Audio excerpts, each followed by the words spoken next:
લક્ષ્ય ન્યૂઝ, એક નજર, એક લક્ષ્ય. નમસ્કાર.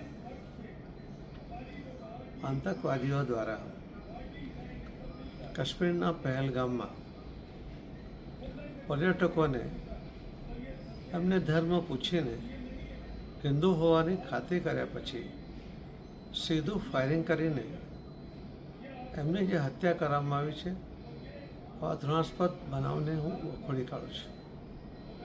આ બનાવમાં મૃત્યુ પામનાર આ દેશના લગભગ 28 જેટલી વ્યક્તિઓ કે જેમને એમની પત્નીની હાજરીમાં, એમના સ્નેહી સગાઓની હાજરીમાં જે હત્યા કરવામાં આવી છે એ અત્યંત દુઃખદ ઘટના છે.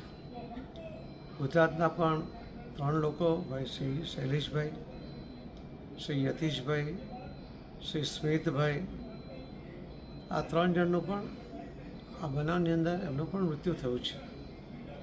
હું આ 3 લોકો સહિત આખા દેશમાં જે કુલ હમણાં સુધી 28 લોકોનું મૃત્યુ થયું છે કે જેમની હત્યા કરવામાં આવી છે, એમના કુટુંબીજનો ઉપર આવેલી આ આફતમાં ભગવાન એમને શક્તિ આપે એવી ભગવાનને પ્રાર્થના કરું છું.